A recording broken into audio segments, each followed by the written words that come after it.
ഈശോ മിശിഹായ്ക്ക് സ്തുതിയായിരിക്കട്ടെ. മിശിഹായിൽ സ്നേഹം നിറഞ്ഞവരെ, ഉയിർപ്പ് കാലത്തിൻ്റെ 5-ാം ഞായറാഴ്ചയിലേക്ക് നാം പ്രവേശിക്കുകയാണ്. വിശുദ്ധ ലൂക്കാ എഴുതിയ സുവിശേഷം 10-ാം അധ്യായം 1 മുതൽ 12 വരെ തിരുവചനങ്ങളാണ് തിരുസഭ മാതാവ് വിചിന്തനത്തിനായിട്ട് നമുക്ക് നൽകിയിരിക്കുന്നത്.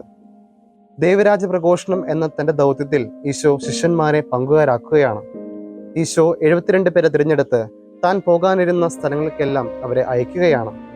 കൂട്ടായ്മയിൽ നിലനിന്നുകൊണ്ട് മാത്രമേ ദൈവരാജ്യം പ്രഘോഷിക്കാൻ സാധിക്കുകയുള്ളെന്നും ദൈവരാജ്യത്തെ മക്കളായി ജീവിക്കാൻ സാധിക്കുകയുള്ളെന്നും വചനം നമ്മെ പഠിപ്പിക്കുകയാണ്.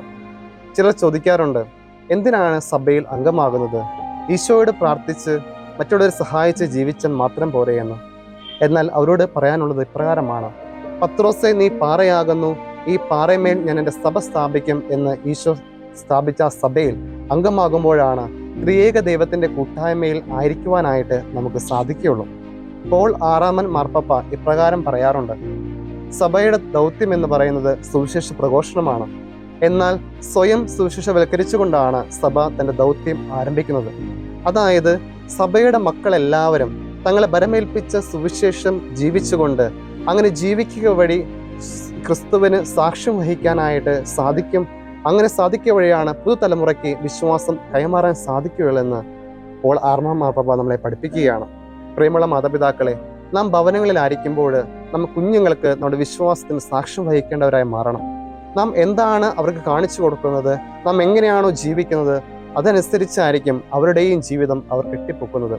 അപ്പോൾ നാം വിശ്വാസത്തിൽ ആഴപ്പെട്ട് വിശുദ്ധ കുർബാനയിൽ പങ്കുകൊണ്ട് എല്ലാ ദിവസവും ഈശോയോട് പ്രാർത്ഥിച്ച് മുന്നേറുന്നത് കാണുമ്പോൾ അവരും ആ വിശ്വാസത്തിൽ ആഴപ്പെടുകയും ക്രിസ്തുവിനെ സ്നേഹിക്കാനും സഭയെ സ്നേഹിക്കാനും അങ്ങനെ ത്രിയേക ദൈവത്തിൻ്റെ കൂട്ടായ്മയിൽ നിലനിന്നുകൊണ്ട് ദൈവത്തെ കൂടുതൽ സ്നേഹിച്ച് ദൈവത്തിൻ്റെ പക്കലേക്ക് വരാനും അവർക്ക് സാധിക്കും. ഈശോ ഈ വചനഭാഗത്തിൽ പറയുന്നുണ്ട്, വിളവധികം എന്നാൽ വേലക്കാരോ ചുരുക്കം. അതുകൊണ്ട് വിളവിൻ്റെ നാഥനോട് നിങ്ങൾ പ്രാർത്ഥിക്കുവിനെന്നും. നമ്മുടെ ദൈവരാജ്യ പ്രഘോഷണത്തിന് വേണ്ടിയിട്ട് അനേകം മക്കളെ തിരഞ്ഞെടുക്കണമെങ്കിൽ നമ്മുടെ ഓരോരുത്തരുടെയും പ്രാർത്ഥന അതിന് ആവശ്യമാണ്. നമ്മൾ പ്രാർത്ഥിക്കുമ്പോഴാണ് നമ്മുടെ മക്കളെ ഈശോ തിരഞ്ഞെടുക്കുകയും ആ വഴിയിലൂടെ അവരെ നടത്തുകയും വലിയ സുവിശേഷ പ്രഘോഷകരായിട്ട് അവരുടെ ജീവിതത്തെയും അവരുടെ പ്രസംഗങ്ങളെയും മാറ്റുന്നത്. അപ്പോൾ നമുക്ക് ഇന്നു മുതൽ നമുക്ക് പ്രാർത്ഥിക്കാൻ ആരംഭിക്കാം. അനേകം വൈദികരെ, സന്യസ്തരെ സഭയ്ക്ക് നൽകണമെന്ന്, അതിന് ഞങ്ങളുടെ മക്കളെ തിരഞ്ഞെടുക്കണമെന്ന് നമുക്ക് പ്രാർത്ഥിക്കുമ്പോൾ നമ്മുടെ 7 തലമുറകൾ വരെ ആ പ്രാർത്ഥന നിലനിൽക്കുമെന്നാണ് സഭാ പിതാക്കന്മാർ നമ്മളെ പഠിപ്പിക്കുന്നത്. അപ്പോൾ ആ പ്രാർത്ഥന നിലനിൽക്കുവാൻ അങ്ങനെ അനേകം സുവിശേഷ പ്രഘോഷകർ ഉണ്ടാകുവാനും ഈ ലോകമെങ്ങും പോയി ദൈവത്തിൻ്റെ സുവിശേഷം മറ്റുള്ളവർ കൊടുക്കാനും അവർക്ക് സാധിക്കട്ടെ എന്ന് നമുക്ക് പ്രാർത്ഥിക്കാം. രണ്ടാമതായിട്ട് ഈശോ വചനത്തിൽ പറയുന്നുണ്ട്, നിങ്ങൾ ഭവനത്തിൽ പ്രവേശിക്കുമ്പോൾ ആദ്യമേ അതിന് സമാധാനം ആശംസിക്കണം. അപ്പോൾ നാം ക്രിസ്ത്യാനികളാണ്. ഇന്ന് കണ്ടുവരുന്ന ഒരു കാഴ്ചയാണ്, ഞാൻ പട്ടം കെട്ടിക്കഴിഞ്ഞ് പോകുമ്പോൾ ആ കുഞ്ഞുമക്കളെ കാണുമ്പോൾ ആ അമ്മമാർ പറയും, മക്കളെ ഈ അച്ഛൻ വരുന്നു, പോയി സ്തുതി കൊടുക്കാൻ. പക്ഷെ ഒരിക്കൽ പോലും മാതാപിതാക്കൾ ഒന്ന് വന്ന് സ്തുതി ചൊല്ലി ആ കാണിച്ചു കൊടുക്കുന്ന ഒരു വിശ്വാസം സാക്ഷ്യം വഹിക്കുന്ന ഒരു രീതി ഇതുവരെ കാണാൻ സാധിച്ചിട്ടില്ല. നമ്മുടെ മക്കളെ സ്തുതി കൊടുക്കാൻ പഠിപ്പിക്കുമ്പോൾ നമ്മൾ കാണിച്ചു കൊടുക്കുകയാണെങ്കിൽ അവർ പെട്ടെന്ന് തന്നെ അത് പഠിക്കും. അപ്പോൾ ഒരു അച്ഛനെ കാണുമ്പോൾ അല്ലെങ്കിൽ മറ്റുള്ളവരെ കാണുമ്പോൾ നാം സ്തുതി ചൊല്ലാനായിട്ട് സ്തുതി ചൊല്ലുമ്പോൾ അവിടെ ഈശോയെയാണ് നാം കൊടുക്കുന്നത്, ഈശോയുടെ സമാധാനമാണ് നാം കൊടുക്കുന്നത്. ആ ഒരു ദൈവത്തിൻ്റെ സാന്നിധ്യം അവിടെ അനുഭവിക്കാനും അത് തങ്ങളുടെ ജീവിതത്തിൽ പ്രാവർത്തികമാക്കാനും നമുക്ക് സാധിക്കും. അപ്പോൾ ക്രിസ്ത്യാനികളായ എല്ലാവരും കാണുമ്പോൾ നാം ഈ സമാധാനം അവർക്ക് ആശംസിക്കണം.